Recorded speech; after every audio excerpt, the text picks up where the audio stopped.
శ్రీమాత్రే నమ. జై గురు దత్తాత్రేయ నమ.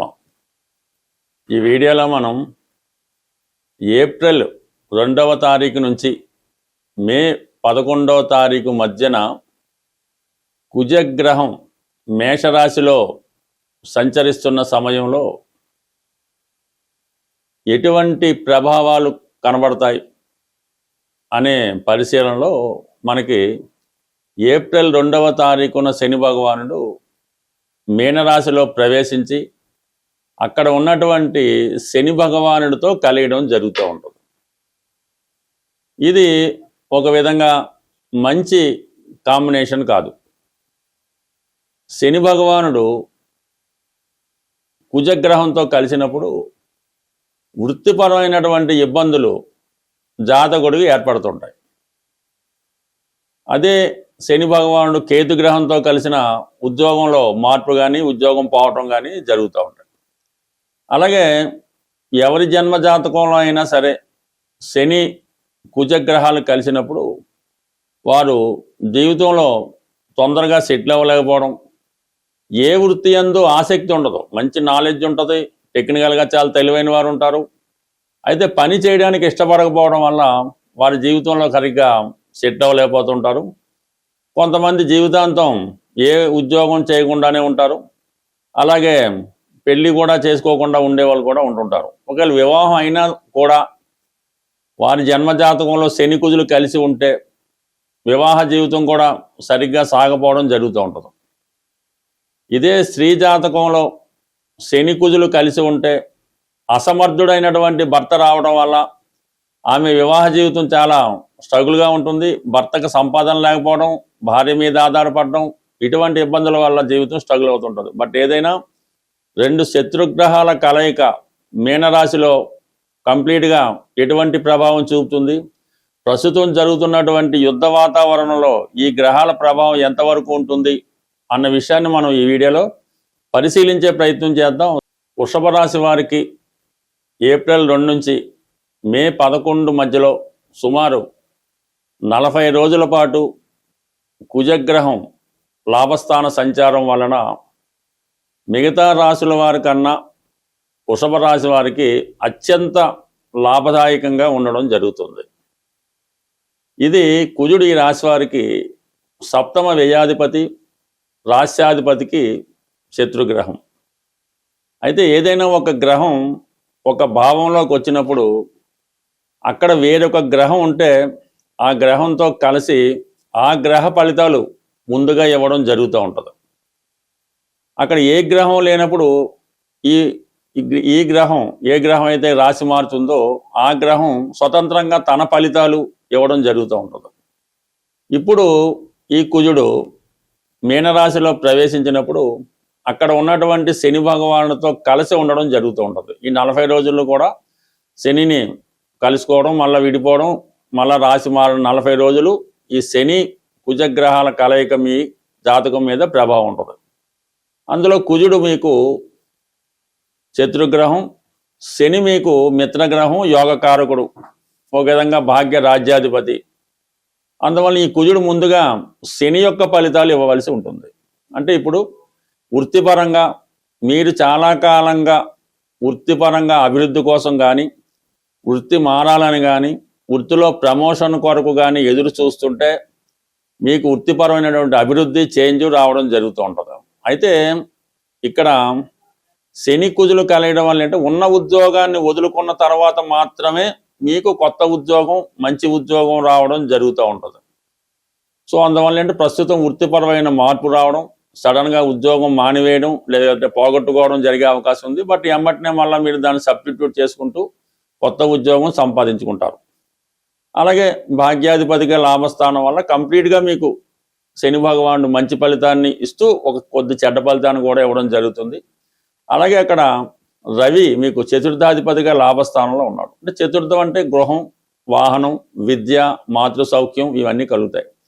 అటువంటి రవితో కుజుడు కలియటం, ఈ రెండు మిత్రగ్రహాలు అయినప్పటికీ కూడా శని భగవానుడు ఉండడం వల్ల కొద్దిగా ఆలస్యంగా అయినా సరే గృహ లాభాన్ని కలిగిస్తాడు, సొంత వాహనాన్ని ఇస్తాడు, స్థిరాస్తి కొనాలని మీ ఆలోచన నెరవేరుతుంది, కొత్త గృహం కొనాలని మీ ఆలోచన తప్పకుండా నెరవేరే అవకాశం ఉంటుంది కంప్లీట్గా మీకు.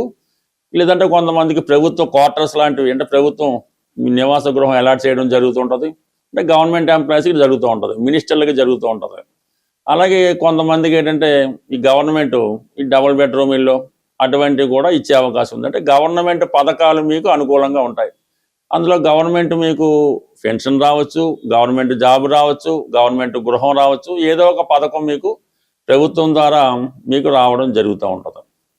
మొత్తం మీద ఏంటంటే ఇది 14వ తారీఖు తర్వాత ఈ శని కుజుల కలయిక మాత్రం కంప్లీట్గా మీకు రావాల్సినటువంటి, అంటే స్థిరాస్తుల పైన ఆదాయం రావాల్సి ఉన్న, జీవిత భాగస్వామి నుంచి అంటే భర్త నుంచి కానీ భార్య నుంచి కానీ అత్తవారి దగ్గర నుంచి కానీ రావాల్సినటువంటి ధనం మీకు రావడం జరుగుతూ ఉంటుంది. అలాగే ఏంటంటే ఈ సమయంలో మీ భర్త గారికి లేదంటే మీ భార్య గారికి వారికి ఏదన్నా ఉద్యోగ ప్రయత్నం రావడం జరుగుతూ ఉంటుంది. చాలా కాలంగా పెళ్ళైన తర్వాత కానీ ఏదో కారణం వల్ల భర్త యొక్క ఉద్యోగం పోగొట్టుకుని ఉంటే, అంటే వృషభ రాశిలో ఉన్నటువంటి స్త్రీలకి భర్త ఖాళీగా ఉంటే ఈ సమయంలో మీ యొక్క భర్త గారికి ఏదో ఒక ఉద్యోగం రావడం జరుగుతూ ఉంటుంది. ఇక ఇదే సమయంలో మీకు ఈ బుధగ్రహం ఇంచుమించుగా మనకి ఈ ఏప్రిల్ నెల 11వ తారీఖు 10వ తారీఖు ప్రాంతంలో బుధుడు కూడా మీకు 11వ స్థానంలోకి వచ్చి అక్కడ కుజగ్రహంతో కలిసి ఉండడం వల్ల ఏదైనా మీకు రావాల్సింది ఉంటే అది కొద్దిగా బంధు విరోధాలు, కొన్ని డిస్ప్యూట్స్, కొన్ని చికాకుల మధ్య మీకు రావాల్సినటువంటి ధనం కానీ ఆస్తి కానీ స్థిరాస్తి కానీ రావాల్సి అవకాశం ఉంటుంది. అలాగే ఏదన్నా ఒక డిస్ప్యూట్స్లో మీరు ఇరుక్కొని ఉంటే ఆ డిస్ప్యూట్స్ నుంచి మీరు ఈ ఏప్రిల్ నెలలో ఇంచుమించుగా 10వ తారీఖు తర్వాత వచ్చే నెల 10వ తారీఖు లోపల ఈ డిస్ప్యూట్స్ నుంచి కూడా మీరు బయటపడడం జరుగుతుంది. కోర్టు కేసులు, కోర్టు సమస్యలు మీకు అనుకూలంగా వస్తాయి. నిరుద్యోగులకు మాత్రం కంప్లీట్గా ఈ సమయంలో ఏదో ఒక ఉద్యోగం రావడం జరుగుతుంది. ప్రస్తుతం ఈ కుజ శని గ్రహాల కలయిక ఏదన్నా ఇప్పుడున్నటువంటి జరుగుతున్నటువంటి యుద్ధ వాతావరణం అవనివ్వండి, ఈ పెట్రోలు, గ్యాసు, నిత్యావసరాలు వస్తువులు ధరలు పెరగడానికి ఈ గ్రహాల కలయిక కొంతవరకు కారణం అవుతూ ఉంటుంది. చాలా వరకు నిరుద్యోగ సమస్య కూడా పెరుగుతూ ఉంటుంది ఈ గ్రహాల కలయిక వల్ల.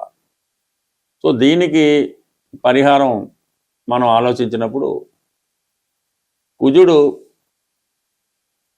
విష్ణుమూర్తి అంశ, శని భగవానుడు ఈశ్వర అంశ, అంటే అంతా ఒకటే కానీ జస్ట్ క్లారిటీ కోసం చెప్తున్నాం, అందరూ ఒకటే. ఈ రెండుకి జాయింట్గా కలిపి ఆంజనేయ స్వామి అటు కుజుని యొక్క సమస్యలు, ఇబ్బందులు తొలగాలనంటే కుజుడి వల్ల వచ్చే ఇబ్బందులు, అన్నదమ్ముల మధ్య విభేదాలు, భార్యాభర్తల మధ్య విభేదాలు, రుణ సమస్యలు, ఇటువంటివన్నీ కూడా కుజుని వల్ల వస్తూ ఉంటాయి. దానికి పరిహారానికి ఆంజనేయ స్వామి, నిరుద్యోగ సమస్యకి శనివారం నాడు రెగ్యులర్గా హనుమాన్ని పూజించుకుంటుంటే అవి నిరుద్యోగ సమస్య సాల్వ్ అవుతుంది.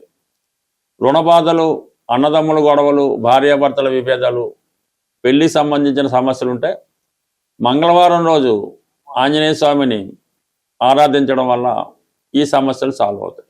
శని భగవానుడు కూడా మరి 2 గ్రహాలకి ఆంజనేయ స్వామి కాబట్టి శని యొక్క ఇబ్బందుల నుంచి మనం బయటపడాలంటే శనివారం రోజు నియమంగా ఉండి ఆంజనేయ స్వామిని ఆరాధించుకోవాలి. అంటే ఇప్పుడు జాయింట్గా మనం ఈ సమస్య నుంచి బయటపడాలంటే ఆంజనేయ స్వామి వారిని శనివారం రోజు చక్కగా అభిషేకం చేయించి వడమాల సమర్పించడం వల్ల మనకి కంప్లీట్గా ఈ సమస్య పరిష్కారం అవుతుంది. మీకు ఏ సమస్య అవనవండి, కనీసం 1 వారం అనేది చేసినంత మాత్రమే సరిపోదు.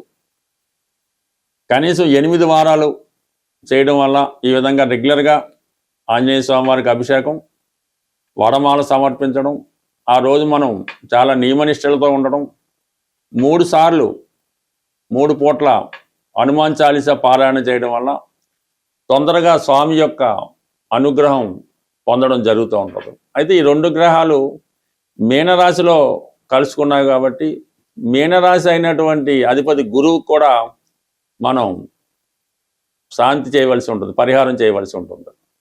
గురువుకి సింపుల్గా పరిహారం ఏంటంటే గురువు ఆరాధన దత్తాత్రేయుడు, షిరిడి సాయిబాబా వారు, రాఘవేంద్ర స్వామి, మీకు విద్య నేర్పిన గురువు, లేదంటే మీకు జన్మనిచ్చిన మీ తల్లిదండ్రులు, వీళ్ళని పూజించడం వల్ల గురువు మీకు ప్రసన్నుడు అవడం జరుగుతూ ఉంటుంది.